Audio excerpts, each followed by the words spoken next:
This show is brought to you by the Deluxe Edition Network. Head over to the den.show for other great podcasts.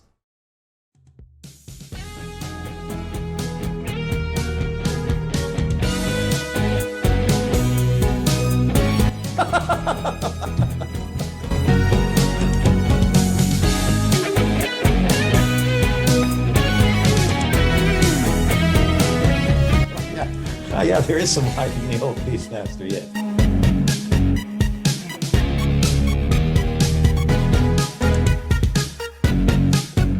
I think my dog Crab is the sourest natured dog that lives.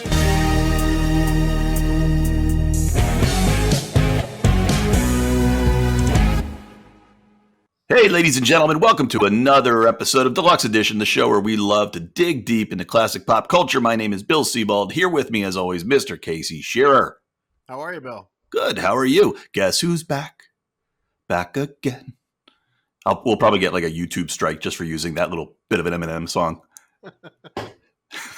No Google money for us. Is guess who's back, Casey? Wait, wait, before we announce today's guest, do you consider yourself like Chevy Chase to be pitch perfect?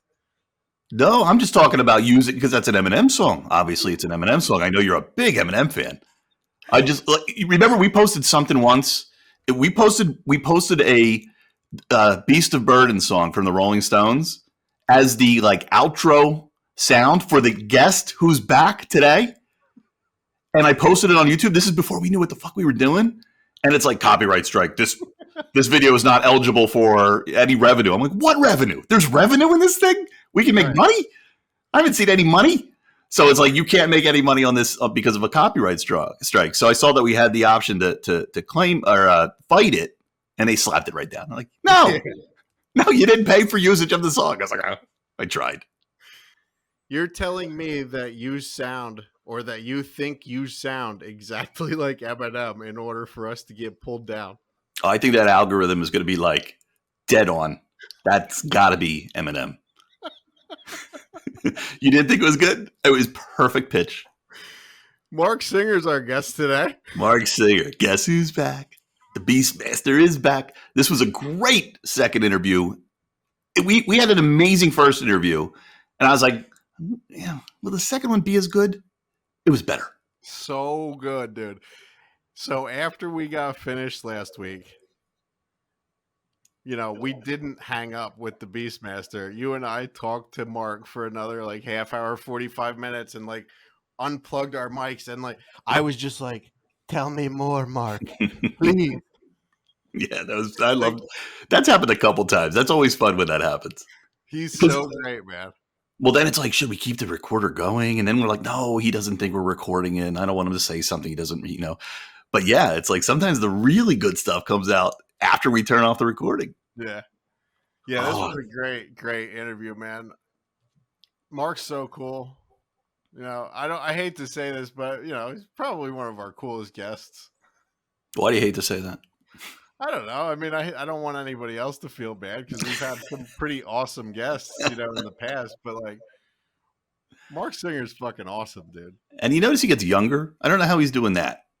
Like the last time we were talking to him, I'm staring at him, going, "He's getting younger. I'm getting older. This isn't right." Yeah, he looked good. He sounded good. He's great. Yeah, man. Yeah, this was fun. So we won't take up any more of your time. We have a sponsor now, Bear Claw Kitchen. Go to bearclawkitchen.com. Use code DELUXE15 at checkout for 15% off of your entire order. They've got granola bars, granola snacks. They have different kinds of honey. They have pancake mix that you can get. Stuff's really good. You're getting some on the way, Bill. That's why I asked you for your address the other day. So you shall have some of that soon. Yeah, good friend. You always need my address. That's a sign of a good friend. Yep. Any more plugs there, buddy, before we get into the interview? No, please buy some of this because I keep screwing us up with the copyright strikes. We're never going to get that Google money. If we're going to pay the hosting fees for our podcast, we need you to buy some. Bear Claw. Buy Bear Claw. Write us a review on Apple Podcasts. We're on Facebook, Twitter, Instagram, Deluxe Edition, yet another pop culture podcast. every major podcast platform, YouTube, everywhere. Tell your friends. We need you to tell your friends. It's impossible to get through the deluge of podcasts out there. I mean, there are just so many. And damn it, we may not be the best one out there, but man, some are really bad. Really bad. And it's like, I listen to it, like they're just saying things. We make mistakes. Once in a while, we make mistakes. I was listening to one the other day where they were talking about just putting information out. I was like, all of this is wrong, 100% wrong. And he's allowed to have that podcast. So, yes, we need word of mouth. Yeah. And Bill mentioned we have been wrong in the past, and we're going to do a fun episode where we right all of our wrongs because our friends do tell us. Oh, yeah. It feels real good to know that you fucked up on your show. But you know what?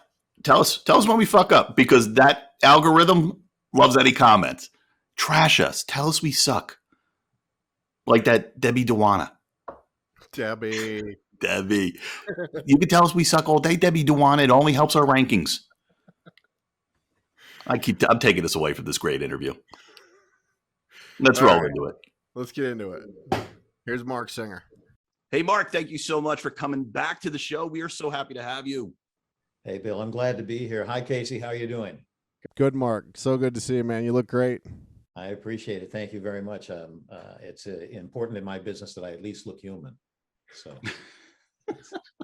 well, you pulled it off. You did good. You look human. Took a lot of work. What have you been doing in the last few? I mean, we talked to you a year ago. So yeah. Well, I've been mostly writing and composing. The COVID shutdown has affected our industry very much in the same way that it has other industries in the United States. It's sort of flattened out for a lot of us, and so we've actually had to become creative. Oh wow! Well, that's not hard for you. You're already creative. I appreciate it. I've been composing on the piano and on the guitar, and I've been doing some writing. That's basically what I've been doing. What are you working on? What are you writing? Are you writing another stage show? I've been writing cowboy poetry. Did I mention that the last time we were talking? No, I don't think so. You know what cowboy poetry is? You know what that is? It's the folk version of poetry, and it's written in a cowboy vernacular. I was raised in Texas, and I've always been a Westerner. And so as a regionalist, it's kind of natural for me to pull on my Texas background and to blend it with the West. And you write things that are characteristically in the vernacular. I've got one that I annoy people with around Christmas. It's too long to recite here, but I'll give you a flavor of it for the beginning, if that's okay. Absolutely. Yeah. Okay. This is called a Cowpoke's Christmas. Okay. And it starts out this way. I heard a story once about a babe born in a stall where goats was kept and cows and mules and chickens, I recall.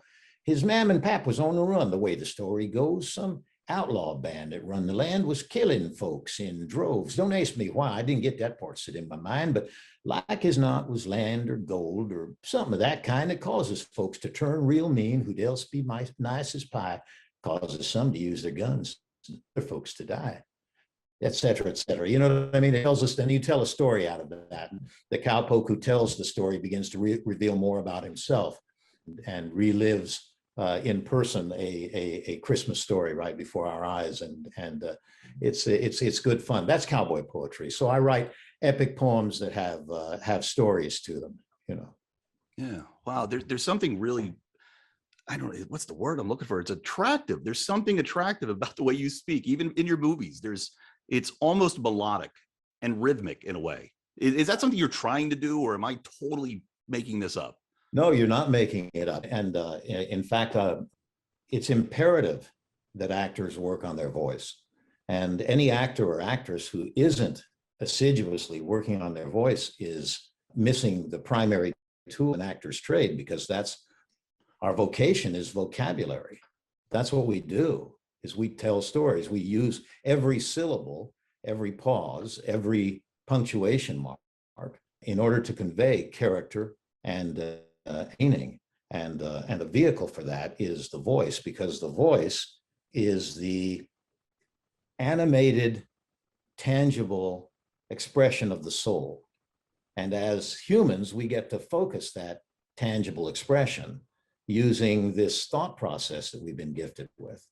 This whole thing about voice, by the way, if this is not just deadly boring and among the weeds, is something that I shared with a psychologist, a very eminent psychologist, a German woman who's become a good friend of mine, and she has taken this back into her practice as some fundamentally important for defining the self. And so I appreciate it that you mentioned the voice aspect, and I pass that along to all the people who might be watching this, those who are aspiring to be actors, or even those that just want to make an impression in their daily lives because they feel they have things to express. The voice, the voice, the voice. Yeah. Your episode before, over 11,000 views for us. A lot of the people have said they cannot believe how much your voice has stayed the same after all these years. There are models for this that people can also notice. I appreciate that. It is, after all, a physical attribute. It's like lifting weights or running or swimming or something like that, you know. It's something that can be kept for a long time. I always admired Lee Marvin's voice. I always thought that his was the most grounded and the most centered. And as he got older and better at his work, his voice also, his command of his voice got better and better and better. You know, we forget because we think that's exactly who the person is, but it's a variety of characters and a variety of roles, and the voice has to accommodate that. You've done voice acting work. How much have you done? You know, not as much as I'd like to, and every time I have done it, I've enjoyed it enormously. I did Duck Dodgers. I've done Batman. Boy, I can't remember. I've done others as well, but I always enjoyed it. It's like doing radio. Everybody sits around in the room. You have a script in front of you. Everybody's got a music stand with a script on it, and you act this radio play essentially in the room. So you're there with all your colleagues, and in the case of Duck Dodgers, you're there with people who are enacting classic character voices that you used to watch and enjoy in the Saturday matinees that I used to attend in Texas. Yeah. Is there enough money to do voice work? Could you just be a voice actor, or do typically voice actors, you know, because there's so much animation, there's so much voice acting, whether it's a commercial or a small cartoon show that my nephew watches. I mean, can you make a living as a voice actor? Oh, sure. Oh, yes. Oh, yeah. People are quite successful as that, as voice actors, and a friend of mine has an entire studio set up in his own home, up in a faraway room in a faraway land where the kiddies can't get at him, and he does quite well, specifically announcing for films and so forth. And that's just one area, one niche. But acting from show to show as guest artists, and also the aim of any voice actor is to get on a successful series, I would imagine. Yeah. One of the things I remember from our first interview, I was fascinated because I knew you from the film world. I knew you from everything I loved growing up, and to learn about your stage work and, you know, kind of just talking about voice and understanding how important voice is to, you know, the character and to the story. Do you think because you do a lot of stage work, do you think that was a benefit to movies, or are the universe is just so different that they're just totally different skill sets? Oh boy. It's like talking now. You've triggered that monomaniac in me. I could go on about this for days and days and days. I think the creation I'm happiest with personally in my whole life is a short book of 100 pages long called The System: How to Act Shakespeare, because it's my contention that everybody who wants to be an actor or a writer or a producer or a director should make a close study of Shakespeare and how to perform Shakespeare. And that if you can act Shakespeare, you can act anything. But if you start out acting something else, if you start out in what's I think miscalled these days, the method, that inner exploration, what do I feel like? Who am I? What do I do? And you bend every role through yourself, you're handicapped in a sense. You can be extraordinarily successful, heroically successful. But in Shakespeare, you bend yourself through the character. You bend yourself through Shakespeare. And Shakespeare is the greatest technician and is the greatest playwright in the history of mankind since the ancient Greeks. There were the ancient Greeks, then there was nobody, then there was Shakespeare, and now everybody else is a pale comparison, no matter how wonderful and incredible they are. And I give them props. They can, every writer, Neil Simon, Miller, Pinter, you name it, these Tennessee Williams, these are great, great, great, brilliant authors, but they would acknowledge that there's only one Shakespeare. And Shakespeare presents the foundational structure for all acting, and the mistake that all that inner work is absent from the technique of Shakespeare is a real mistake. Shakespeare incorporated that 400 years before it was ever thought of. I think that the ultimate example of that is Portia's, in The Merchant of Venice, Portia's speech, "The quality of mercy is not strained." Is that any actor or actress who might be watching this, who wants to synthesize the modern and the classic in a single speech, male or female, should make a close study of performing The Quality of Mercy, not as an aria, which is how it usually is presented. The quality of mercy is not strained. It droppeth as a gentle rain from heaven upon the place beneath. It is twice blessed. It blesseth him. Pardon me, I fell asleep in the middle. But if you really use that as a serious part of a scene where you're turning to somebody and telling somebody something, it is the epitome of what is called modern acting. And Shakespeare did it 400 years ago. So Shakespeare is the way to go. All right, candid question. All right, watching movies today, I don't get the impression that a lot of people are trained the way you are. Many are, sure, but a lot of them aren't, and they're making movies.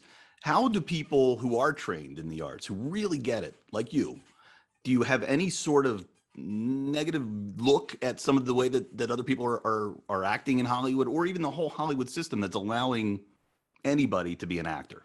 It would be unwise politically for me to say anything against Hollywood, number one. Let's be honest about that. But also, I don't mean this as a denigration of any great acting that's on the screen now. What does concern me, and I think kicking Hollywood in the shins is an easy target. Hollywood produces and has produced historically the greatest entertainment the world has ever known, and continues to do so. So all my respect and all my kudos to Hollywood and those who are able to continue it and make a place in history for themselves and continue its own history. But I despair about the devaluation of theater. And that finds expression in my passion, almost compulsion, for Shakespeare. And for the correct methodology for interpreting Shakespeare, which is the Stanislavski method, which is the true original method, which was derived from classical theater, the linchpin of classical theater being, guess what? Shakespeare. Wait for it, Shakespeare, Shakespeare, Shakespeare, right? You know, so that's wonderful. That's don't great. Get me started. How do you learn accents like that? Is it just something that naturally comes to you? Your brain is just wired to be able to pick it up and mimic, or do you sit and practice even things like your accent there? I sort of missed the beginning of the how do I do what? How do I? No problem. I'll ask it again so we can have a clean cut. So it doesn't matter. Listen, I'm as wandering and stuttering an imbecile as you'll ever have on your show. So it doesn't matter that I ask you what. I can't even figure out how to use my printer. Go ahead. So tell me. So tell me. I'm happy to have all this in. I like it for warts and all. Good. All right, we'll leave it all in. B-roll. This is the B-roll episode. Everything raw, goes Bill. Raw. Remember, you wanted it raw. Yeah. Well, all right. So my question was, like, you just did a really great British accent there. Is that something you have to practice it? Do actors sit and practice and walk around the house and practice? Do they get dialect coaches? How do you get good at doing an accent that's believable? Yeah, it is something that you practice, but it's also the love of the art, you know, if you or the craft. Let me say it's a craft. I think of acting as a craft. It produces art sometimes as a byproduct, but what acting is a craft, and it's taught as a mystery. All that, how will I get there? Remembering when my little dog died when I was 3 years old, and how Papa said, "What is that? What is that? How does that have to do with the play?" If you say the word love, even just saying it as I just did, which is as an objective 4-letter word, love, it produces as a byproduct an emotional state of love. It might be very faint, but it produces that vibration. Consequently, if I say the word hate, it produces, just in the tonality, it produces a different effect in me, and it does in you hearing it. I could see you, give a kind of a, yeah, I get that, as opposed to the love thing. We all go, oh yeah, love, I get that. See? And so acting is a craft. It's the understanding and the trusting of the words and imbuing the words with the author's intent and knowing that that will work correctly on us to produce that intent, that effect on the audience, which is who we're really playing for. And people get very caught up in this, you see, and they play a scene with one another, and they are really in that scene, and they're wondering, how do I really become this character? Well, you don't become that character. You become really good at being that character, at doing that character, but not at being that character. Otherwise, if you played a murderer, the old saw is you'd get a gun and run out and figure out what that's like. Yeah. I love talking. Oh, accents. We start on accents. Oh yeah. So if you really love the business, you see wonderful actors and actresses, and you mimic them. You just say, "That's fantastic," and you just love that. You just love that. I do that all the time. I watch commercials and see somebody on television do a single line in a commercial, and I go, "How did he do that? That was good." Well, what would you listen for? What would be good about? Interesting. Well, you look for something that is something that makes you believe it's spontaneous, that is so flawlessly reproduced by that actor at that moment that you completely believe that the moment is real and unreplicable, unreplicable, that you can't replicate it. There's a commercial playing right now where people are playing golf, and one of the two people says, "Well, who's counting?" And the other fellow says, "That's the whole point of golf," he says. And the way he reads that line is just, I stop, I go, "Shh, quiet." And then here it comes, and I go, look at that. That's brilliant. And that guy who does that, he's in charge of that. That didn't just happen. That wasn't magic. It didn't just come over him like an inspiration. He made that happen. And he made us feel that it was just spontaneous. That's wonderful acting.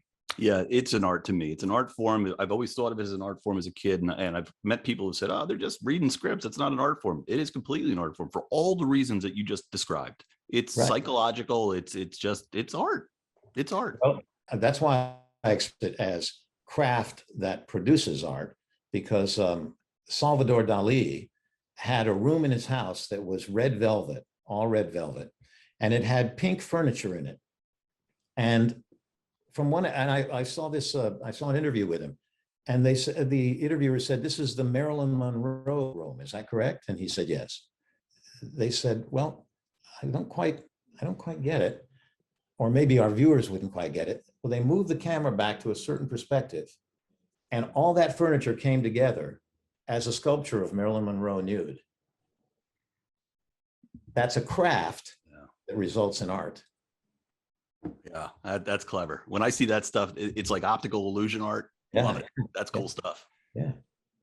What do you think about the way that Hollywood is going now? And let me preface this with where my head's at. I'm seeing a lot of the young generation, the 20-somethings and younger. They seem to be the internet generation to me. Now, I came up with the internet. Okay, it was brand new in the 90s when I was just tinkering. But it seems like this last decade, the internet became the entertainment destination, in regards to film, TV, because YouTube is huge. Twitch is huge. My son would rather watch somebody play a video game all day than, go like me. Like I lived in the movies. They were the world to me because they showed me things I never saw before. Now they're seeing all that in video games. Do you worry with the way the pandemic has shut down some productions and everybody's sort of filming things on their own, that maybe Hollywood as we know it is going away? And is that a good thing or a bad thing? I think I share concern about the future of Hollywood, as does every other serious member of our community. Again, listen, everything I do is tied to Shakespeare. I'm sorry about this, but it is. In the 1930s and 40s, I would say go back to the 20s, but 30s and 40s certainly, and into the early 50s, films were constructed around stories. And the stories had classical beginning, middles, and ends. They didn't deal as forthrightly as films are able to deal with subject matter and modes of expression as films are able to do now. But what they did have that was an enormous benefit to society and to culture was a formal structure.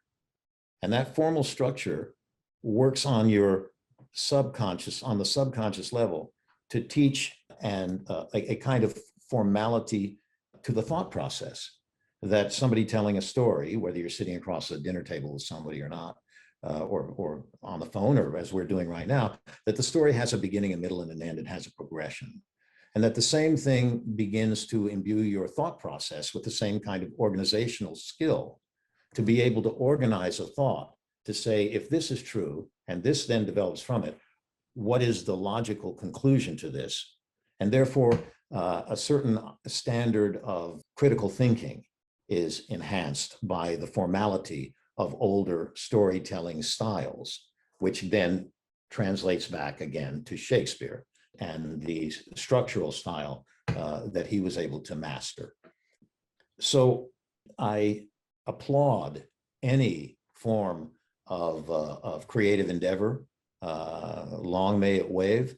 I know there are different value systems at work in the game world as there are in the film world, and those games that are comprised of the better, however you judge that, the better qualities, those are the ones that will always rise like cream to the top, no matter how much money is put behind their production or not. So yeah, I am concerned with the film industry becoming too much reflective of the game world, so that films become more like a ride than an unfolding emotional and intellectual experience.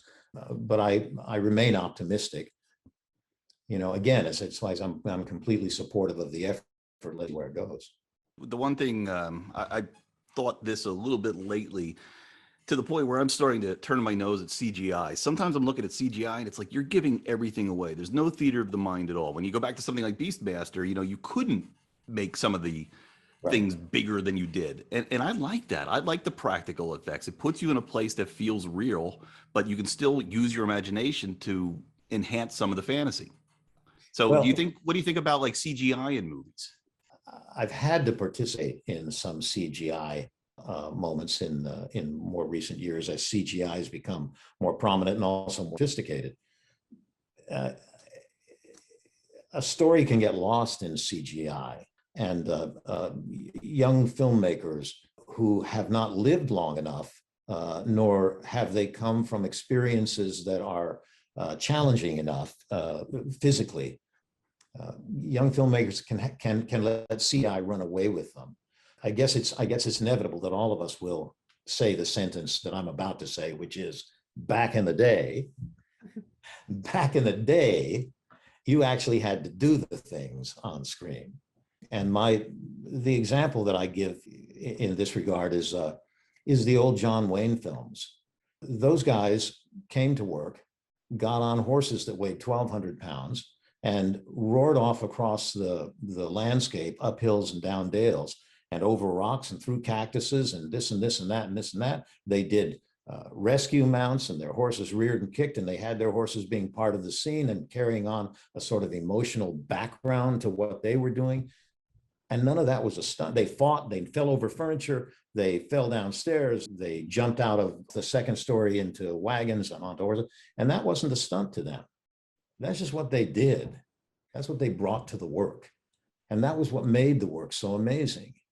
Anybody that's seen John Wayne stick his spurred boot into the stirrup of his horse in Stagecoach as he contemplates making an escape, Anybody who sees the grace of that as he then leaps that horse over a 2 or 3 rail fence and pulls it to a halt, all within the space of a screen, is watching a ballet of the most powerful components, and not done as something that we would call stunt.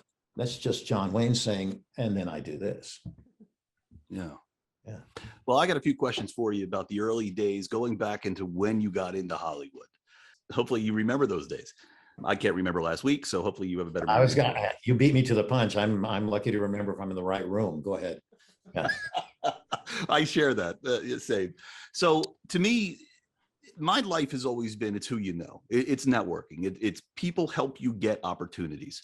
When you were, I believe if I remember right, you were a stage actor first. So somebody must have helped you into the Hollywood machine.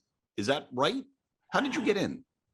You know, I'm like Blanche Dubois in the A Streetcar Named Desire, which is I've relied on the kindness of strangers.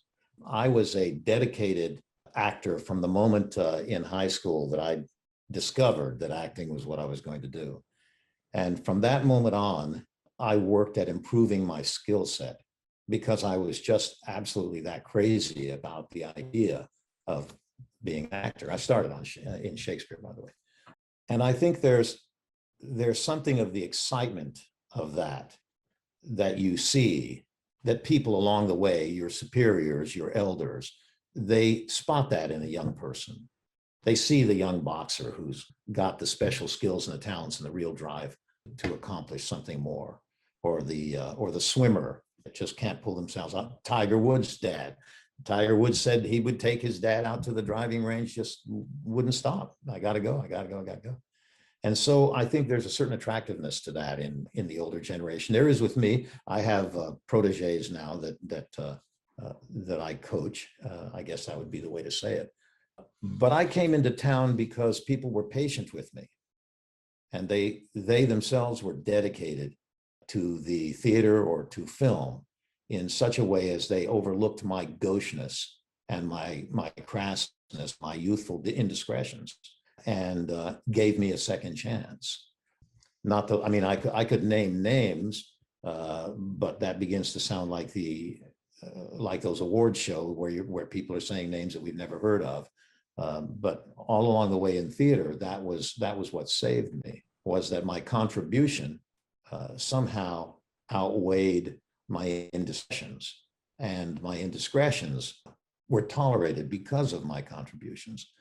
But as I came into Los Angeles on the heels of The Taming of the Shrew at the American Conservatory Theater, and I was given the Los Angeles Drama Critics Circle Award for my performance as Petruchio in that.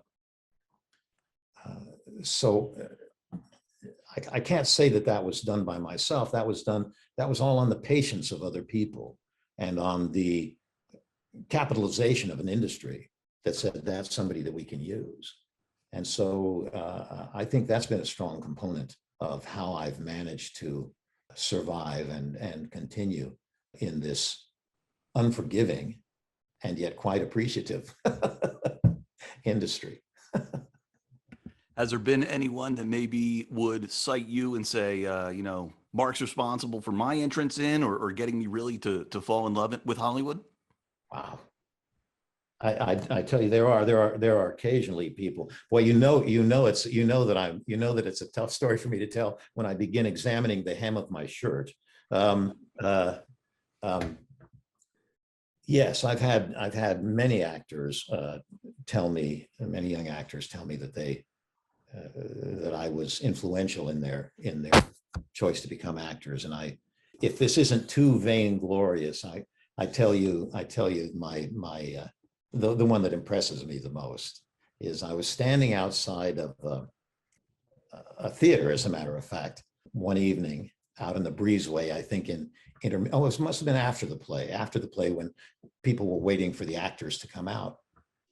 And I was standing in a group of people, and there are people milling around after the show. And I heard these footsteps.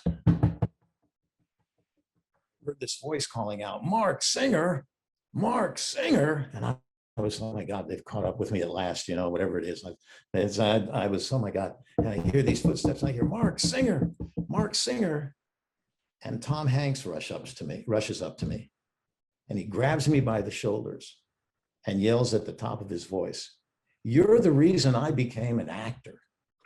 He says, "I saw you in The Taming of the Shrew live in San Francisco." He said, and that evening I said, that's what I'm going to do. I'm going to be an actor.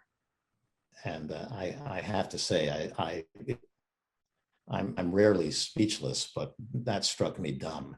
And I'm embarrassed to have repeated it, but don't be, yeah, don't be embarrassed. That's beautiful. I mean, you changed that man's life. That's great. It answers that question. It refers back to that question. Is there anybody to whom you owe special credit or want to pay special credit for your achievements or any of that sort of stuff? Hey, you have to go away. My dog wants to be fed. I know how he feels. That's how that works. It works like that, is that we all contribute to one another. And so here he is in due time coming and making a big fuss over me, and it makes me feel better about myself. That's great. That's really cool. What do you see when you're watching cinema now, or even stage? What are actors doing today that you think is wrong? What should actors be doing better today? Well, let me go get my encyclopedia of the mistakes that Marc Singer has made in his career, and I'll start at the A's, and we'll just turn the pages and reminisce, shall we? But the things that I think most actors do wrong, even the young talented ones who are destined to have bigger and better careers, and who will in time be indulged, and they will themselves grow because they're serious about it. But the thing that people, I think in general in this industry, performers don't do, the biggest mistake they make is they don't work hard enough. And I don't mean on a script. I don't mean when somebody hands you a script and you say, "Oh, this is good. Yeah. Oh, darling, I've always loved you." You know what I mean? I don't mean that. I mean, they don't work every day on their acting. I mean, they don't work every day the way a committed dancer works on their dancing, or a rodeo cowboy works on his roping and on his riding and on his timing and on it, or her timing, whatever it is, you know. And this is why I'm always going back to Shakespeare, is because it doesn't matter how many, and you know, boy, I'll go to hell for this, how many Tennessee Williams and Arthur Millers is you do, how many wonderful speeches of theirs that you do, it's not the same as Shakespeare. Shakespeare demands every ounce of energy you've got and teaches you at the same time. It increases your IQ. It actually increases your IQ. This, unfortunately, is the level that I've achieved, but it will actually increase your IQ, and hopefully greater than this. But it really will. It really will, and it will teach you about acting. And again, I go back to that Portia speech: "The quality of mercy is not strained," and let people work on that. Let them try that, and they'll see. Because it's a speech. It's a speech. Yeah, can I take another moment about this Shakespeare thing? Yeah, absolutely. Here's a mistake that young actors make when they're trying out for stage companies like repertory theaters and things like that. Young males generally are drawn toward a single speech, which is, "Friends, Romans, countrymen, lend me your ears. I come to bury Caesar, not to praise him. The evil men do lives after them. The good is often interred with their bones. So let it be with Caesar," and blah, blah, blah, blah. And the scene goes on, and the speech goes on. And the young actor looks at this and says, "This is a good speech for me. You know, friends, Romans, countrymen, lend me your ears. I come to bury Caesar, not to praise him. The evil men do lives after them. The good is not," you know. And then at the end, I can even cry in the end, you know, this will be very effective, show all my acting skills. But in fact, it's a terrible speech to do for an audition, because it's part of a long scene in which this speech is only one section of an oratory that he delivers. And doing this one section it's like showing somebody that you're a great swimmer by floating on your back. It's kind of like, well, where's the rest of the swimming? It's not in this part. Whereas the quality of mercy There's no histrionics in it. The way you can read it, there's no histrionics in it. But it focuses and brings together it demands from you every skill as a personality underlying the character, and as the character that your personality is forced to exemplify. And so that's a kind of a tip, I guess, for people. And that's why I say that actors don't really work assiduously and hard enough every day. I work on my acting every day. I work on Shakespeare every day. I work on my voice every day. I work on writing and telling stories, either on paper or verbally, every day. It's a calling. Acting should be looked upon as a calling and as a cultural enhancement. And as such, you have to be dedicated. So anyway, God, am I pompous? I love that. I love when I'm pompous. Nothing pompous. Nothing Yeah, pompous God, about it. if only I had a mirror. Yeah, Well, it's just like everything else. If practice makes perfect, right? that's right. You know, did you ever see a baseball player? I saw a baseball player in a documentary, and he went to the bat factory of the Louisville Sluggers, I guess, and he tried 100 bats. Swung them and took a look at them and weighed them and put them back and put them back. Took another one, swung it to find the kind of bat that he needed. He didn't take a day off and go have an ice cream. You know, he was working.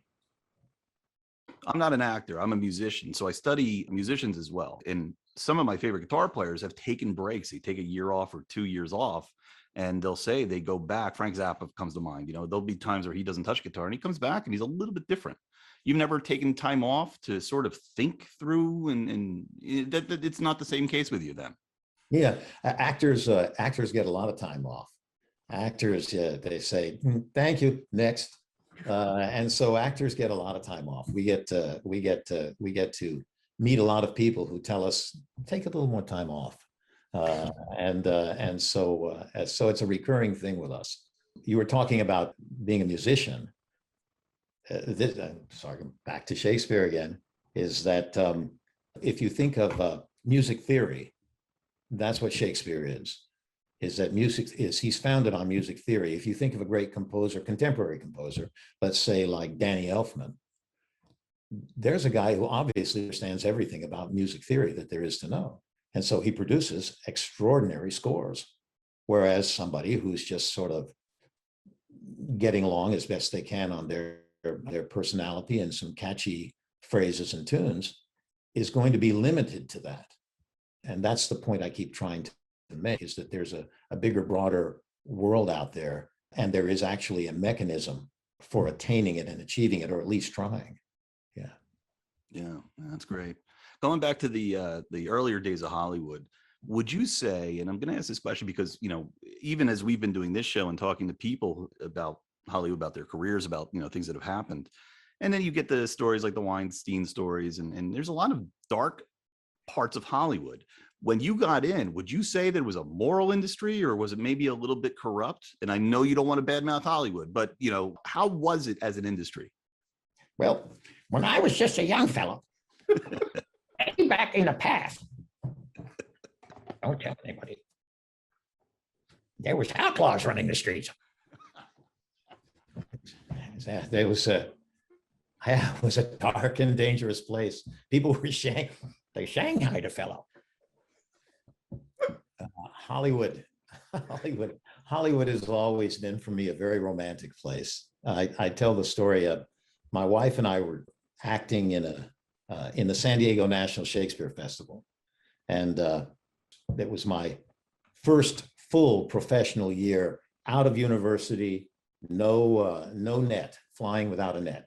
We owned a Volkswagen, a dog, a vacuum cleaner, and a suitcase, and that's what we had. And we came down to San Diego as a team, and we were working on the stage at the National Shakespeare Festival at the Old Globe Theater in San Diego. We got an invitation to come up to Los Angeles to see the screening of a director that we had become acquainted with. He was doing a film, and we were driving up toward Los Angeles, And the sign over the freeway said, Hollywood, next 3 exits. And I, as God is my witness, I turned to my wife and said, there's an actual Hollywood. I said, there it is. Look, there's Hollywood. We're going to Hollywood. I didn't know that there actually was a Hollywood. I thought, to me, Hollywood was like an idea, a concept, like the Wizard of Oz, you know? And she was distressed. She'd married, but Hollywood has always been a romantic place for me. So the idea that there was skullduggery going on and that people were leading nefarious lives, skirting the edges of morality, only made Hollywood that much more attractive to me, because it's an enormously, when I first got here, I thought it was a completely characterless town, and that's not so. It has great romance and great history in it. And it awes me sometimes to imagine that I'm, as John Candy put it in Trains, Planes, and Automobiles, a twig on the shoulders of a mighty stream, you know. It's good. I just saw that movie the other day. I can't believe you just brought that up. What a great movie that was.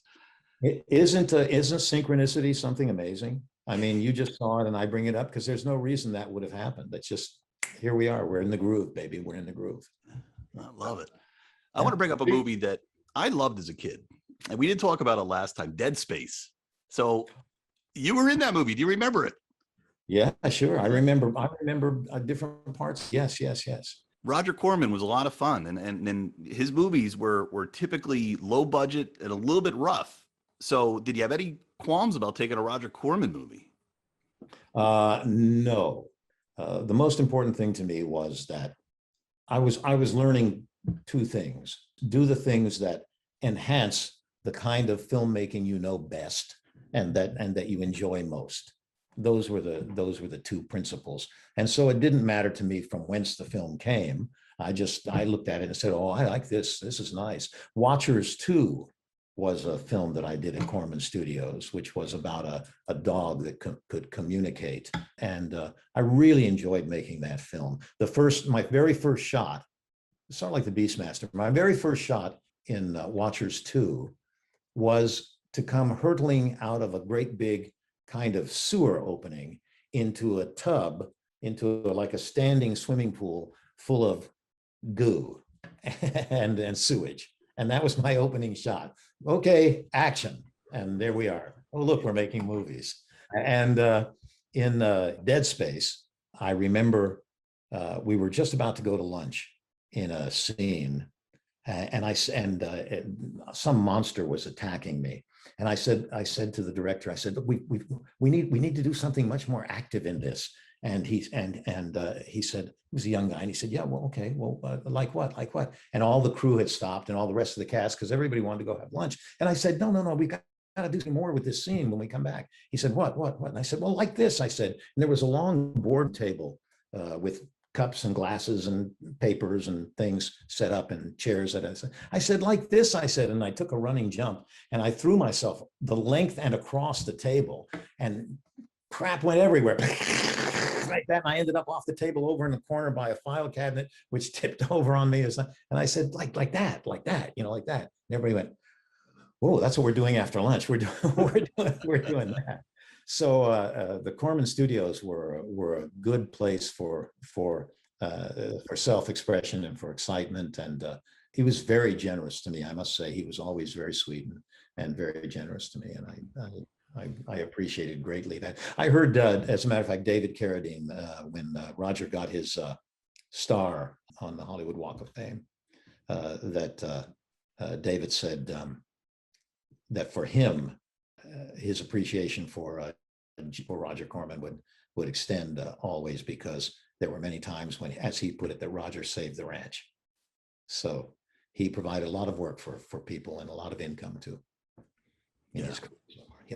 Those movies now, admittedly, you know, we'll go back to my son again. If he would watch this movie, he would say, this doesn't look big. This doesn't look, but to us back then, it was awesome. It was awesome. But has there ever been a movie that you filmed it, you go to watch it, and you go, oh shit, this isn't good. This did not work out the way I thought it would? Oh, I've participated in some movies in which everybody else seeing my performance has said that. Especially when you're learning the business, you don't always hit a home run. I would say that most of the times that I've seen those kind of films, I have to shoulder my own responsibility. Because when it all comes down to really is the quality of what you bring to it. It can be butchered in the editing. It can be, and I've had that happen. It can be the filmmakers themselves back behind the camera can make certain strategic mistakes, which they don't seem to be able to correct at the time, even if they're alerted to it. And they're my own weaknesses too that I have to take responsibility for. What usually happens in films like that is that so much is happening when you're making a film. It all goes like this really quickly because time is of the essence and time is money. And we only have this spark until dusk. And then everybody has to get out, whether we're through filming or not, we have to leave and we'll never get the spark again. So you have to be there and do this kind of stuff. And I think my greatest regret in those instances is not having been able to think quick enough to say to the director, whatever it is that needs to be said, to put my performance into focus or to get the correct kind of performance, focus on the performance that needs to take a shift at this particular instant. And if you miss enough of those shifts, a film can just flatten out and your own work can become flattened by it. This is why I've always been a union man and will always be a union man, is because there are certain skill sets and requirements that union work demands. And while I'm caught because I'm very supportive of anybody that wants to make films, but I'm not much in favor of right to work states. I'm a union man. I got to think, even Casey and I, as we're kind of learning how to do this podcast thing in his career, we have artistic differences. We battle some editing decisions, but we do it in a fun way, right? I'll win some, he'll win some. I'm fascinated by when you're putting together a movie, you have a director, you have a producer, you have an editor, you have actors, you have all these creative people, heavily creative people just coming in. I don't know how anybody gets anything done. Well, it's again, oh boy, what you're talking is architecture. And a great deal of respect needs to be paid to architecture, how a company is structured, because there are certain hierarchies that have been established traditionally. And those hierarchies are established over time because that's what works best. You take care of this business, and this person will take care of that business. And then this person will take care of this business, and this person will take care of that business. And they'll all come together and we'll have a film. There has to be communication between all those different levels, and hopefully good communication. But architecture is very important in the hierarchy. And then going back to Shakespeare again, architecture is extremely important in how the contributions of each person is respected and valued. The leading character, by the way, just by definition, has a special responsibility. And that is not be on me because I'm the leading character, but to lead the company and to set an example of how we move forward coherently and cohesively. And anybody that does not support that architecture, or anybody at the top or any ranking in between who is not worthy of that, begins to make the pyramid begin to crumble. And then you end up with a structure that isn't as sound as it otherwise would be. So that's why, again, sorry, I shoot me before I kill again, but that's why I go back to Shakespeare is because it teaches every actor by the roles the kind of architecture of scripts. So you can take that template and you can apply it to every script you read from then on, whether it's a screenplay or whether it's a contemporary play, doesn't matter, because Shakespeare will have taught you how a script works. Yeah, I see no problem going back to Shakespeare. It's one of the most interesting things about our first interview. I never think that much outside because I'm an 80s kid. You know, the world was all Star Wars to me, you know, so when to learn what really is behind the stuff that built what I grew up on, it's fascinating. If you don't mind, before we move to our questions from our audience, I got a couple of questions that I've never really truly known the answers for. Just Hollywood general questions. Maybe you could help me. I know every actor gets a manager. There's a pig in the background. Just walk. Yeah, that's my little schnauzer who was just bothering me. I'm like, go away! I'm doing an interview, but she's like, it's dinner time. I thought you'd let one of the barnyard animals in for a moment. Yeah, no. She looks like a little bear, but she is not she's. Okay. I promise she's a dog. Okay. So when you're working in Hollywood, I know everybody has a manager. What exactly is the manager? What does the manager do? What is the manager needed for that you can't do yourself? The manager can carve off a chunk of your salary that you otherwise would be spending. But that's an easy joke. That's a facile joke, and it's not fair. One doesn't need an entourage, but what one does need are intermediaries. And so just as the agent stands between the production company and the actor, the manager stands as a bridge from the actor to the agent and from the actor to the rest of the industry. So that while the agent is performing what seems to be a mirror task to the manager is specifically focused on the social aspects of the community, and with his ear to the ground or her ear to the ground in a different way than the agent has an ear to the ground. It's hard. Some of these distinctions are a bit obtuse, but no producer and no director wants an actor calling them all the time and saying, what about this and what about that? Well, the same thing is true for an agent. If I'm an agent and I have, let's say, 50 clients, I don't necessarily want 7 of them or 20 of them or 13 of them or however many of them calling me all the time saying, what did you do for me today? But a manager, that's his job. What have you done for Mark today? See? Yeah. And so my agent can get angry at my manager, but I got nothing to do with that. I'm back here, you know, doing the things I do to keep myself ready and prepared, or maybe I'm working on another script or doing something else, or making business connections, or just getting a good tan. You know what I mean? Whatever it is I'm supposed to be doing, that's what I'm supposed to be doing. So a manager is a kind of an art form in itself, because he skates in a very restricted lane, or she, you know, and has to touch bases a lot of ways that way. Yeah. Yeah, and thanks for explaining it that way, because my next question was going to be, what's an agent, and what does an agent do, and how is it different? So you totally explained that. Yeah. There's words I hear like, you know, an actor gets scale, or an actor gets points on the back end. You know, this is all about payment for doing the work. What is scale? What is points?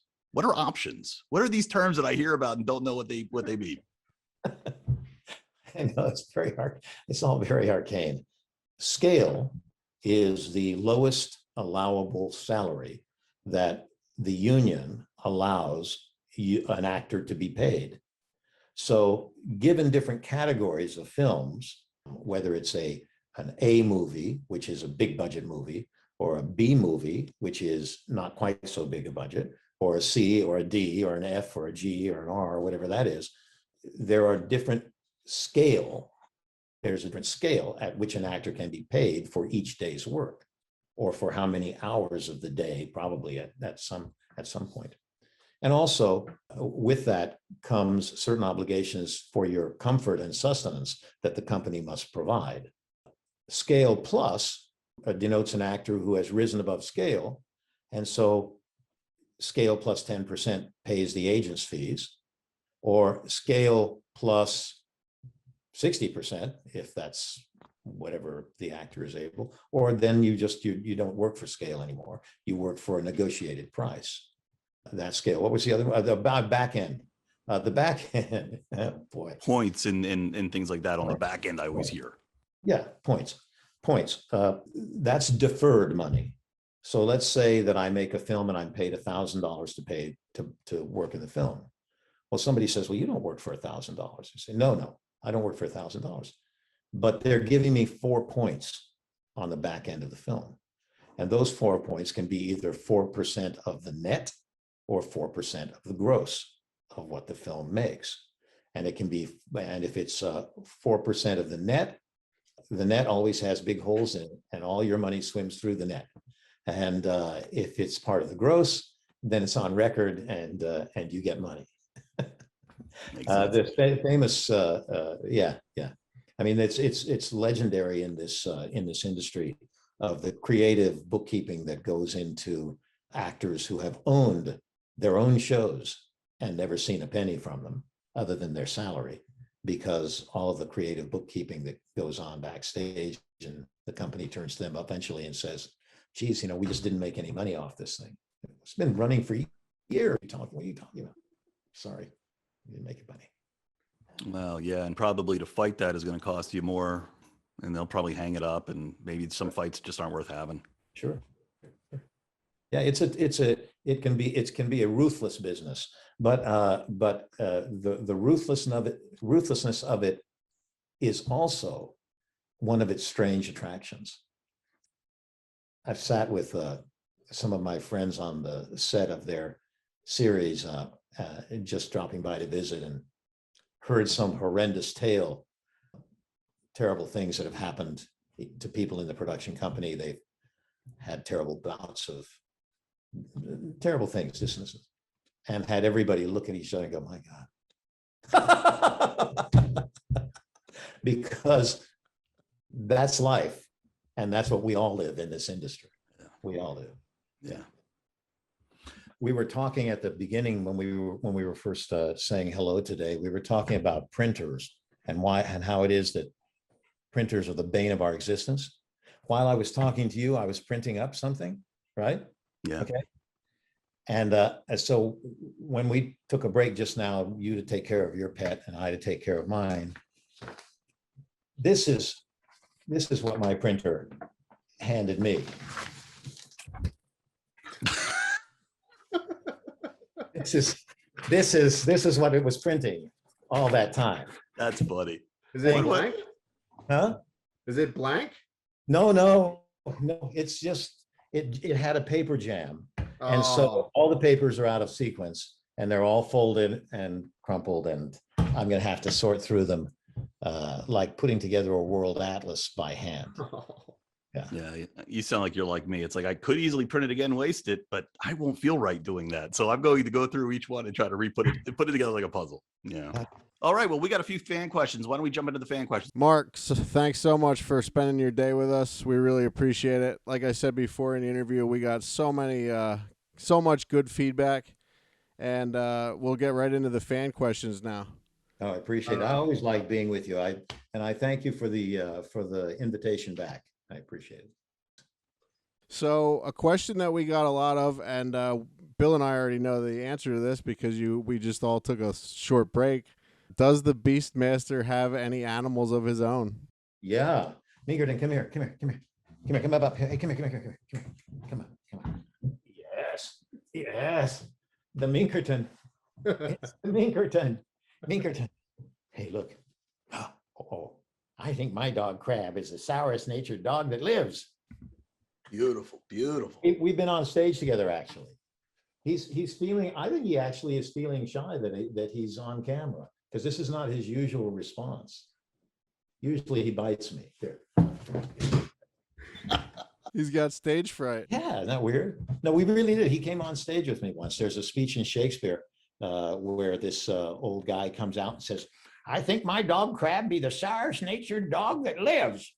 My mother weeping, my father wailing, my sister crying, the cat howling, the whole house in a great perplexity, and he is down below. He was a little puppy and he was barking at me and snapping at me all the way.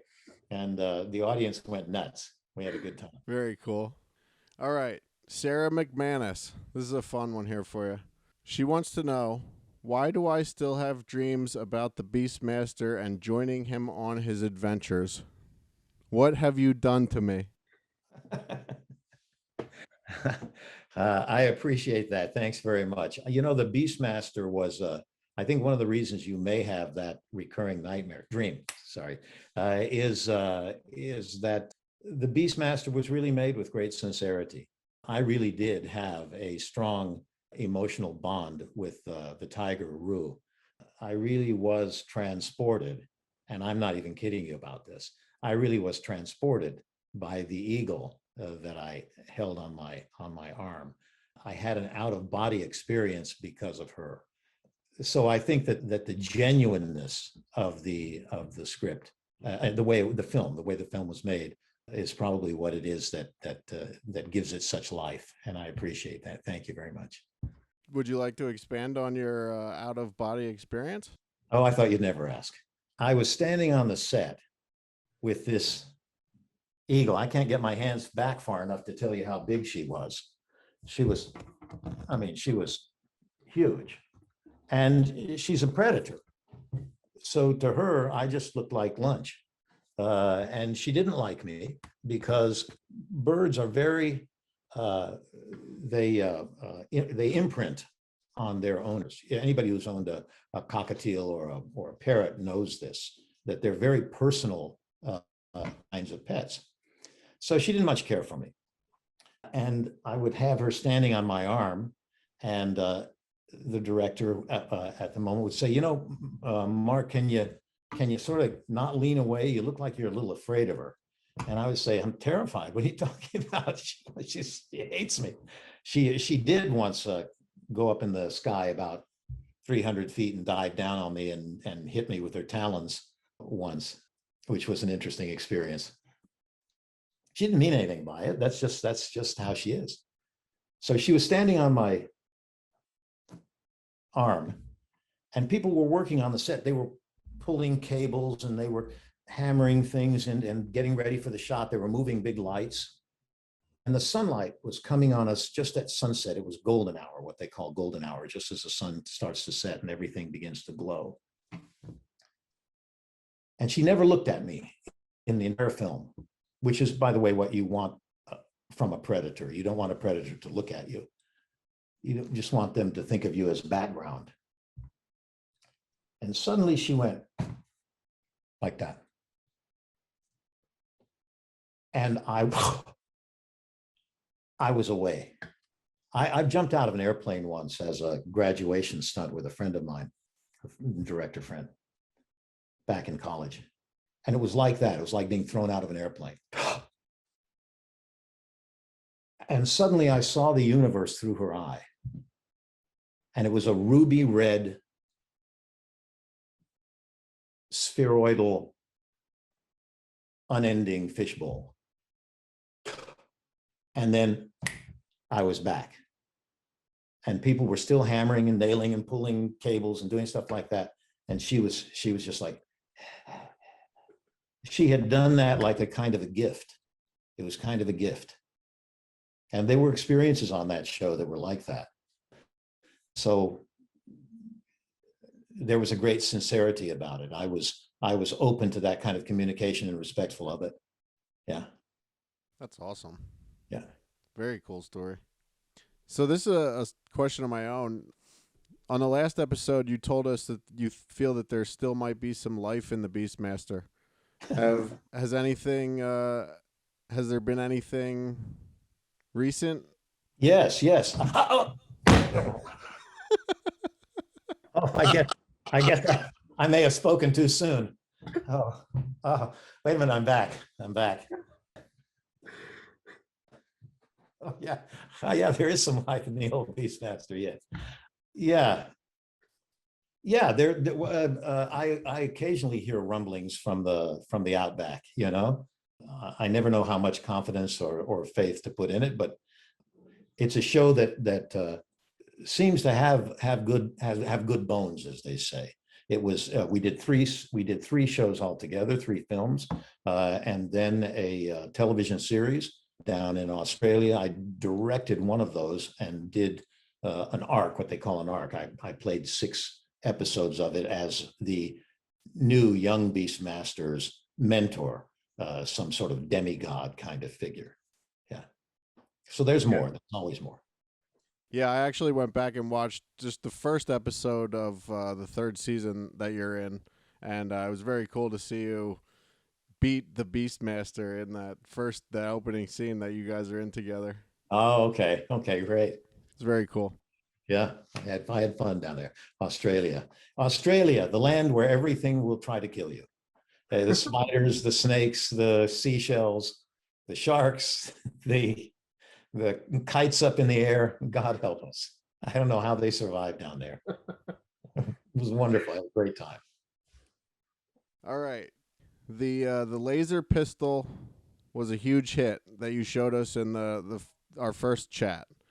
A lot of people want to know, are there any other props that you have from any other sets, or is that something that you have done in the past, or is that just like, did you just really like that pistol, and is that one of the only things that you've taken?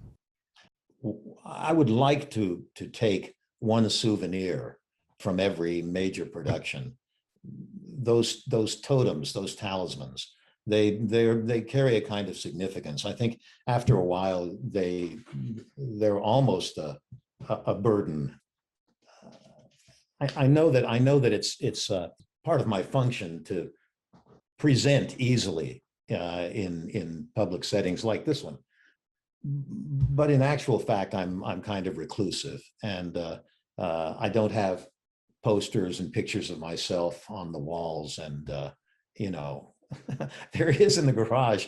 I do have a Mike Donovan from V, who's a lifelike cutout figure that they gave me in the publicity department, and I had it for a brief moment. I had it in my house, but every time I would on the lights, I'd forget it was there, and there's this guy with a gun going like that, and I'm oh god, and then oh my god, it's just me. No, it's just me. Okay. So I put it up in the garage. So it's anyway, I forget where we were, but I think I scared myself again. Go ahead. Just people wanted to know about your if you had any other props from any other sets. The Beastmaster sword, the original Beastmaster sword, was stolen. The deal was, the gentleman's agreement was that I would keep that sword after the production, because I did all my own stunts. I say all my own stunts. Of course, I didn't do all my own stunts, but I did 90% of them, 95% of them, because I feel that, like my story about John Wayne or Gene Kelly or something like that, you want to participate in that. It's fun, but you also feel that you move in a certain way, and there's certain kinds of ways that you're going to express character that you wouldn't want another person, no matter how talented a mimic they are, to do for you, because there's always going to be something that's more distinctive that you do. So they said just it was the end of a long arduous shoot. I mean, we filmed 13 days in a row many times. It was brutal. It was the coldest winter on record in Los Angeles. Don't get me started. The crew was wearing parkas and gloves and balaclavas, and we were standing. I was dressed in a leather hula skirt, so it was cold. Read that any way you want to. Let's see, where were we talking? Oh, so all we need is the sword for one last shot, and I was blitzed. I said, well, here, they just wanted me to throw it in the air so that they could film it twirling through the air, but they weren't going to get to it for another 4 hours or something, and I was done. It was wrap night, and I said, just give it to me back again tomorrow. I never saw it again. It's gone, just like that. So that's one that I wish I still had, because it was a beautiful sword made by a man named Vic Anselmo, whose son is a very sweet guy, and he and I sometimes have communication about that. But Vic Anselmo made that blade. I likened it to a blade of grass, because when you took it out of its sheath, as big as it was, it just flew through the air so easily. It was just a really nice sword. Yeah. Well, how did it get stolen? Is the end of a movie kind of like the last day of school? Does everything just kind of go haywire and everyone moves on? How did it get stolen? Yeah. Oh. All right. You'll never tell. I don't think anybody, I mean, it may be out there somewhere. That's all I can say. It's out there somewhere. That sucks. And I don't think anybody else has. Man, that stinks. All You know, it was right. Rip Torn. He stole the sword. Oh God, Rip. Did I tell you? Oh, Rip. Oh my God, I love that man. I used to see him at functions before he did. Did I tell you this story last time? I forget. Stop me before I kill again, as I say. Tell it again. He used to see me at these functions we would go to, people in black tie and stuff like that, and he'd yell across the room, "Hey, Singer, Singer, it's the only film they'll ever remember me from." But that's before he did Men in Black and other beauties like that, like Dodgeball. How about you can dodge a wrench, you can dodge a ball. I was thinking of Explaining Your Life by Bob Einstein. I can't think of his stage name. He was born Bob Einstein. He was Super Dave's brother. Rip Torn was Super Dave's brother? No.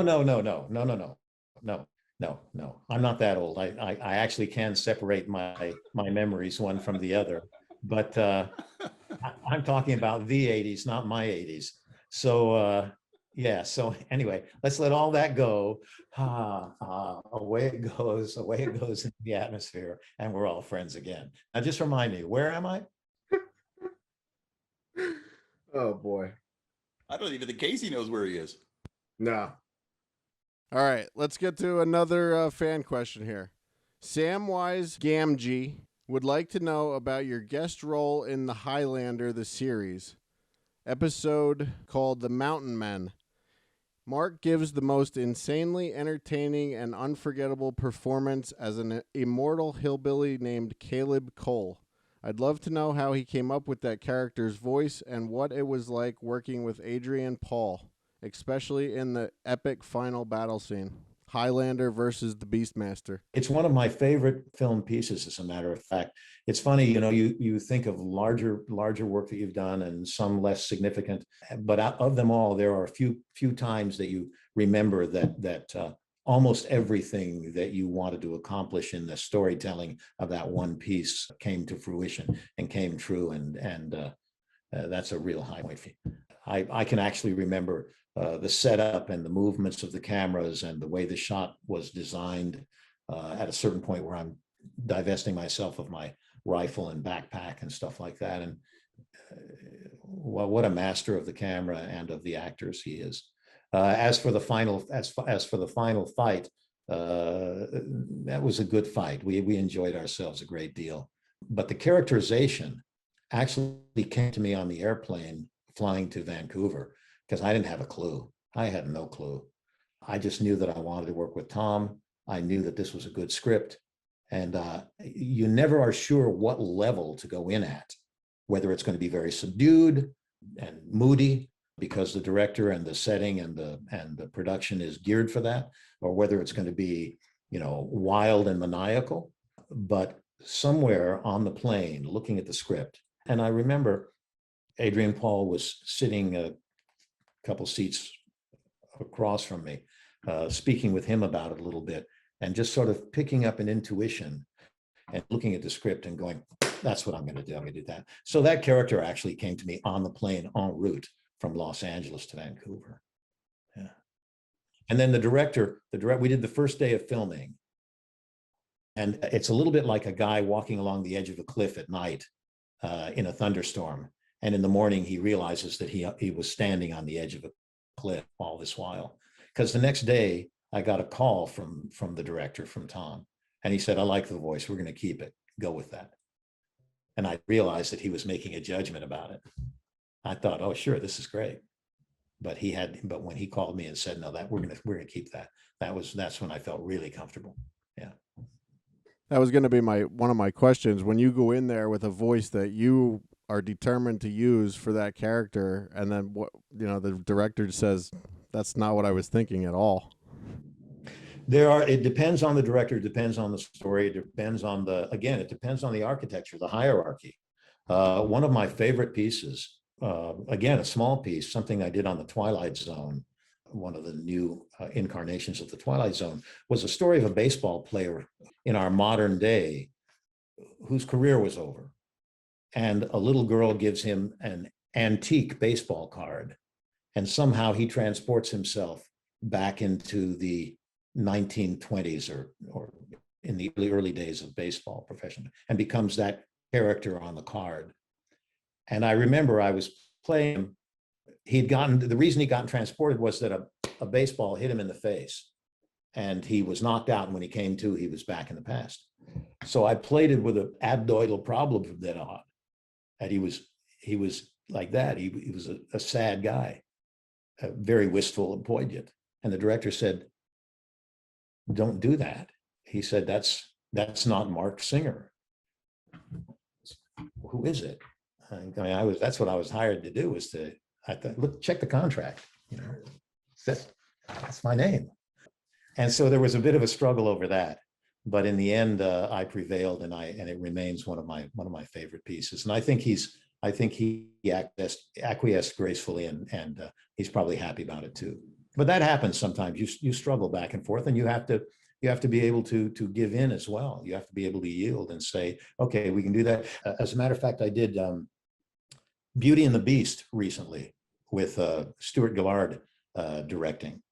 I had mistaken what he had told me in preparation before I got there.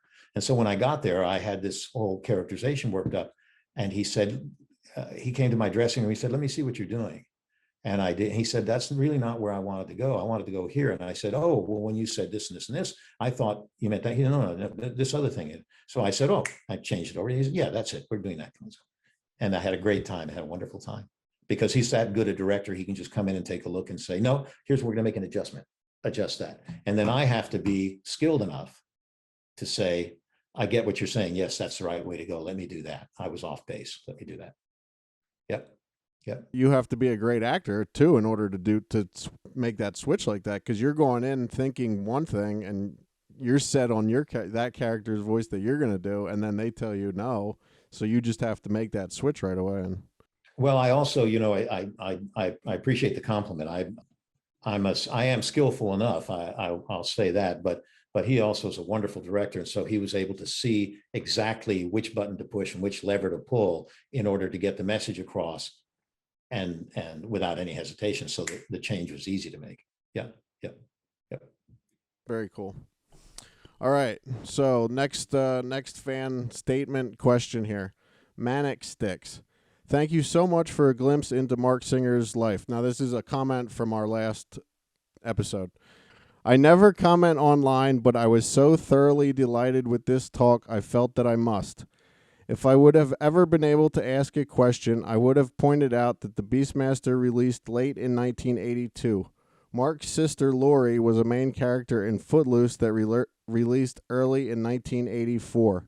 I would like to know what the family get-togethers were around that time, both siblings being household names. I bet it was pretty special. My sister, I would have to say, is to the degree that any of us can say that, is a self-made woman. She decided that she was going to be in the film industry at a certain point. And within 6 months to a year, she was a regular cast member of the television series Fame. And then from just skyrocketed from there to The Man with One Red Shoe and The Snowman and the Falcon. And what was the film that he mentioned? I can't. Footloose. Oh, Footloose. Yeah. Oh, Footloose. Yeah. Yeah. Oh, Footloose. Yeah. Oh, Footloose. We come from the same place in some ways about career and acting. So it's easy to speak to her because we speak the same language. We come from a family of performers, although they're musicians, classical musicians. My father's was a symphony conductor, my mother a pianist, my uncle a pianist, my aunt a pianist, my brother's a violinist. Lori is a virtuosic cellist. So, I mean, on the music side, we were pretty ready to be on the stage and to be in this business. So all of us, I would say, when we would get together in those days when my parents were still alive and all of us would get together, it was a kind of a knowing get together. It was kind of a knowing experience that we shared. Yeah. Very cool. Yeah, I admire her greatly. I have to say, I just admire her greatly, and her work. I just am.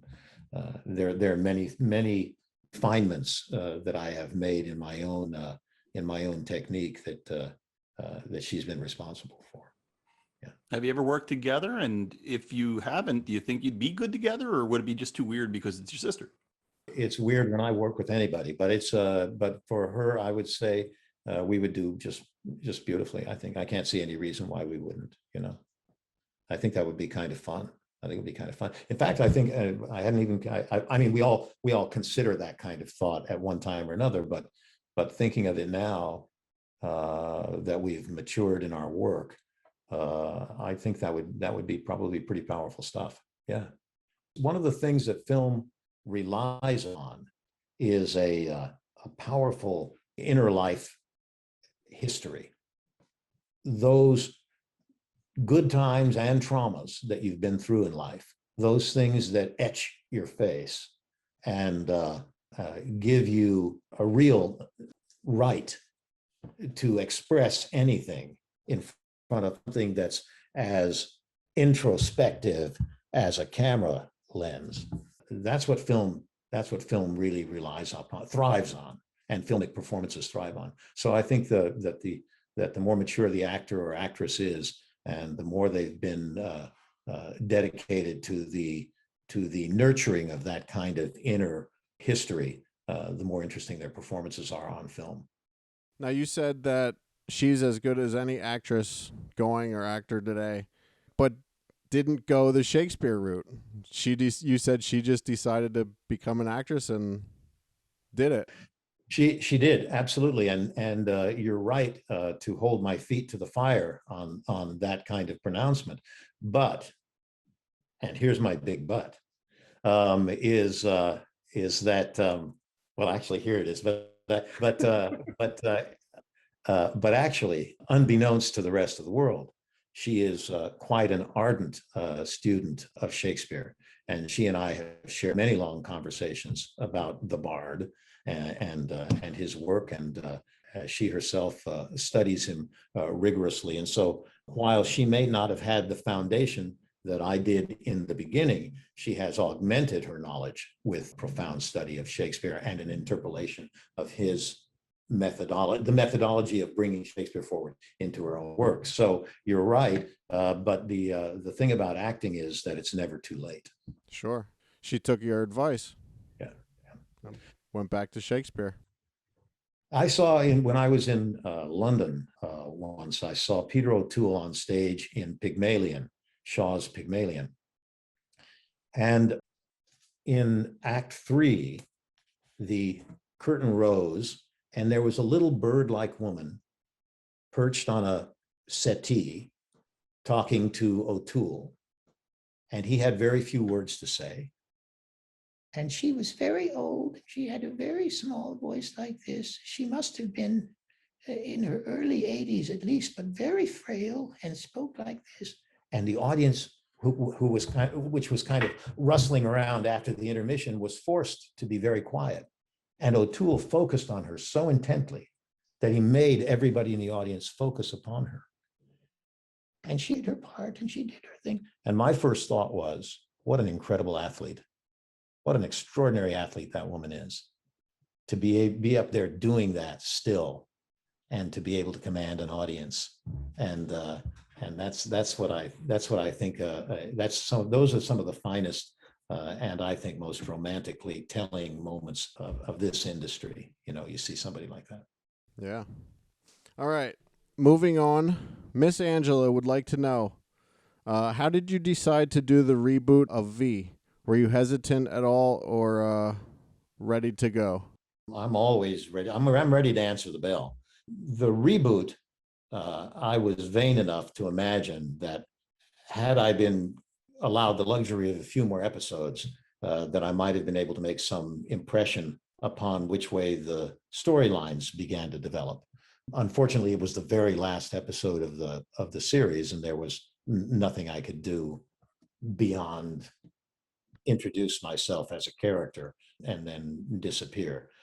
I wish I'd been. I wish the series had been around for another season. I was hoping, and I hope this is not too vain to say, I was hoping to have an impact and carry some weight in the storylines going forward.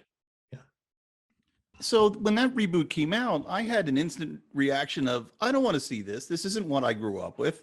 I think I assumed you weren't in it. So that's actually news to me. So what did you play your same character, or was it kind of what was the role that you played in the V reboot? I think it's I wasn't, I have to say, I was, sometimes you get involved in a story or a project like that, and you think to yourself, this isn't the way I would have done it, and it's not the role I would have assigned me. But if I can exercise some influence, maybe we can bend the storyline around so that it capitalizes on what I brought to the story in its original, and therefore imbue this incarnation with some of the original's values. I was lumbered with a name that I did not identify with, nor did I think many people would. Mike Donovan is a great name for the role that I played. Kenny Johnson, our brilliant auteur, is the man who dubbed me Mike Donovan. I'll always be grateful for that. And so instead of capitalizing upon that, I was given a completely new name, one that I didn't identify with, one that I didn't, that was given no history nor unfolding storyline that I recognized. And then the series was over. And so there was really very little I could do except do my best. Yeah. It seems like they missed the boat on that one. Why wouldn't they bring Mike Donovan back for V?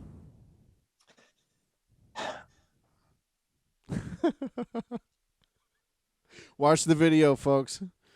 All right. So we have a few more here. Keith Brugman. What's the best memory you can share about your time working with Nick Nolte? In my opinion, nobody can say anything wrong, anything bad about Nick Nolte. And nobody can say anything to denigrate Nick Nolte. I have found Nick Nolte to be, first of all, the kindest, sweetest, most considerate of colleagues. He has a generous spirit, a warm heart, and a delicate touch. And he is humorous and kind. And years after we'd worked together, we met again on the set of Don't Ask Me What, or in between something and another. And his expressions of humanity and warmth and kindness to me, and the immediacy that he brought to our relationship in the moments that we were together, is something that I'll never forget. He's a wonderful man. He's a wonderful man. Do you have anybody who isn't wonderful? Do you have any people in Hollywood that you do not like? Yes. Everybody who you did there, I knew. I'm willing to talk about it. I'm not sure that I'll be specific, but yes, there are occasionally you run across people who have either gotten have gotten off on the wrong foot in a production, and they are unable to right themselves, because it's difficult sometimes when you come on a set and you go, when you make some wrong choices in terms of your relationship with your fellows and your colleagues. It's difficult to right your wrongs and to get your feet in balance. So sometimes the tendency of some people is to just bust ahead and go, well, I'm just going to do this for the rest of the shoot. And that sometimes occurs, and it's unfortunate. It usually is born out of insecurity and stuff like that. But there have been occasional moments where people are just sort of rotten SOBs, and you just gotta put up with it, and for me, see, my concern is always, again, it's the architecture, it's the structure, it's the responsibility, it's seeing the thing on through. And for the actors that are difficult to work with,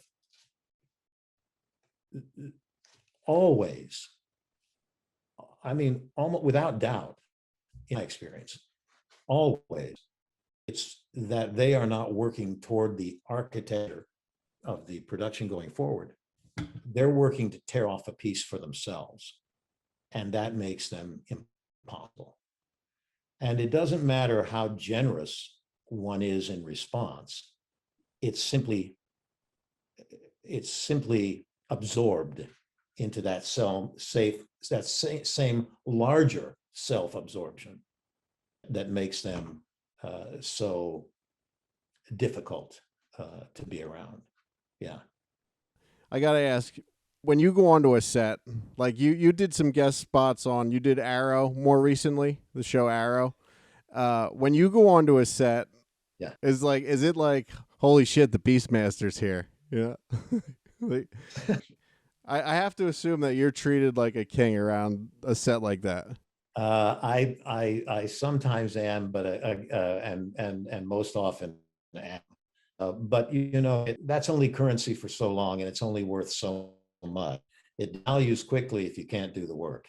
Sure. And so, what really proves and approves the friendship and the respect is if I can do the job and do the job well and make a good contribution. So it is nice to be recognized, and it took me a long time to realize that I had a responsibility toward that recognition, as opposed to a kind of a shying away from it. I don't like to get lost in an identity, but on the other hand, one has to be responsive to the impact of that identity on others, on yourself, and acknowledge that, and acknowledge it in a positive way that makes everybody feel this is a good thing.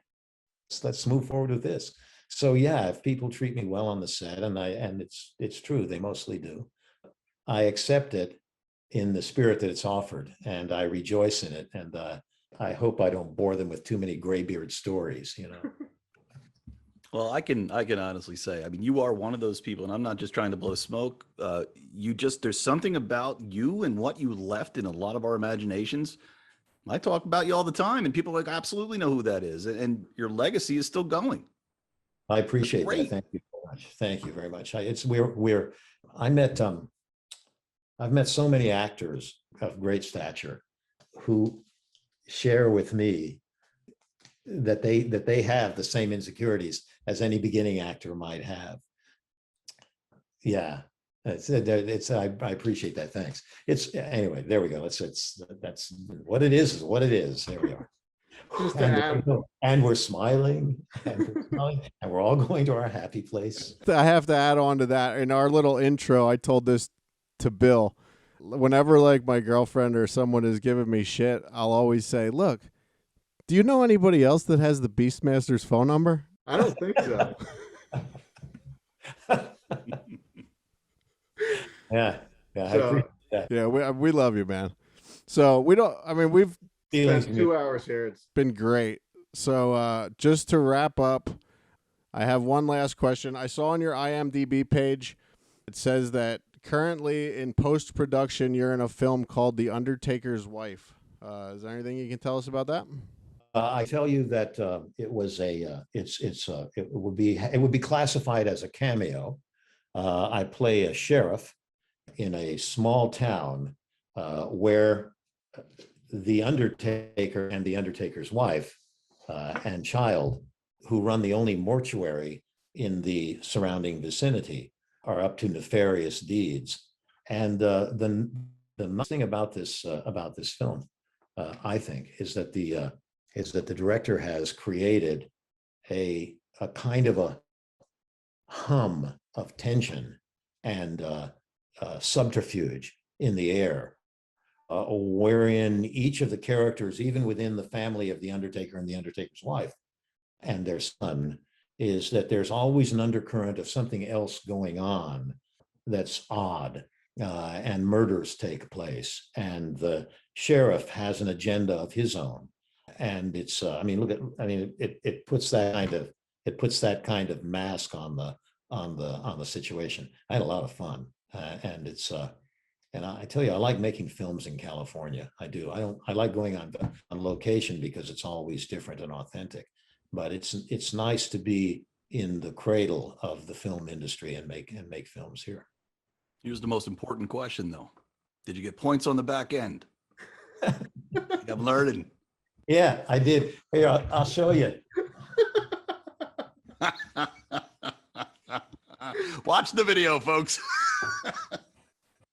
No, man, you threw me off there. I don't remember what I was going to say now. Mark, this has been great, man.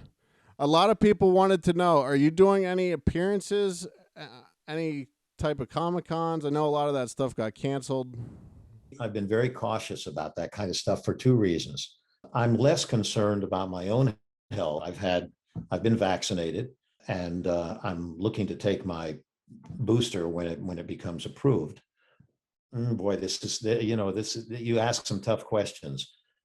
I don't think this is the time for people to be clustering, and so I question my own involvement in that kind of thing at this moment, and that's why I sort of I'm a little bit cloistered at home right now. What surprises me about vaccinations is that when I was a child, polio stalked the land. And one of my young friends died of polio in an iron lung because there was no vaccine. Died. The agonies that his parents went through and the agonies that he went through were because of a virus. And people were regularly crippled by this virus. And when Jonas Salk invented the Salk vaccine, every child in the city of Corpus Christi was bused to the center of town. And we lined up by schools, and they shot us full of this. Needles those days were that long. And consequently, there is no polio. So people that are questioning the value of vaccinations are people who have forgotten or never experienced what something like polio can do. I feel compelled to say that. I say that on behalf of all the people who were crippled by polio and all the people who were killed by it. Yeah, the internet has so many joys, so many great things, so many values, but there's a bad side of it. A lot of misinformation, a lot of the things that I hear people. I have a friend who actually works at Merck. He's a vaccine scientist, and he's just like, most of it's wrong, most of it's inaccurate. It's a tough time right now. Yep. Mark, I know you don't do a lot of social media, if any social media, right? That's right. I'm working on mastering the ignition in my car, and I know you're supposed to turn it to the right. So, well, we feel privileged that you speak with us on occasion. We love to have you, man. Thank you so much for taking the time to do this. I appreciate it. I always enjoy talking with you guys. It's always a surprise to me and always a pleasant one. I do. I have to admit. Thanks. Well, we'll definitely be reaching out to you again. So we're going to believe you really mean that. We're going to reach out and talk to you some more later. You can do that with confidence. Thank you, Mark. Thanks, guys. Okay. You have anything you want to plug? Yeah. See this thing that I printed up a moment ago? This is, wait a minute, I'll find the title page. This actually is, I was printing up because when I was thinking about talking with you guys, realized that I couldn't actually find a copy of my book, The System, How to Act Shakespeare. And that's what I was printing up so that I could show you. But I think it's an important book. And I don't know how to self-publish. I'm not, as you said, as you pointed out a moment ago, media savvy. And I'm thinking about blogging, but I'm not quite sure how to work that either. But I think this book, which is written for actors, this is written for actors, is an important contribution to the scholarship that prefaces every Shakespeare play in every anthology or every single volume, because Shakespeare, as wonderful as it is, as he is to read, and as important as he is to read, is meant for these people to act. act, is meant to be acted. And when you act Shakespeare, you find things revealed to you by the proper course, by the proper methodology that can't be found by scholars, because scholars can't act. And acting is what Shakespeare's about. It's like no matter what you know about baseball, all the history of it, all the strategy of it, all of the gossip of it, all of the everything of it, if you're not a professional baseball player, you can't understand baseball in the way that baseball is understood when you're on the field. And that's where baseball really exists. And so the same thing is true with acting, and the same thing is especially true with Shakespeare. I think that this how-to book, because that's what it is, it's a how-to pamphlet, I think that should be included in every Shakespeare volume sold. I really do. I think it's that important. Well, you're in luck because you got some people here who know how to do the self-publishing stuff, and that's my industry. So I'm gonna make sure I help you get that stuff out there. Please, let's do. And I'm not going to print one for you, but I'll send it to you in the email. Okay. Or I could send you this one. I'll take it. Okay. Anyway, thanks guys very much. I'm honored to have been with you again. It's always fun. Thank you, Our Mark. pleasure. Thank you. If you enjoyed this podcast, please head over to the den.show and subscribe to the other great shows on the Deluxe Edition Network.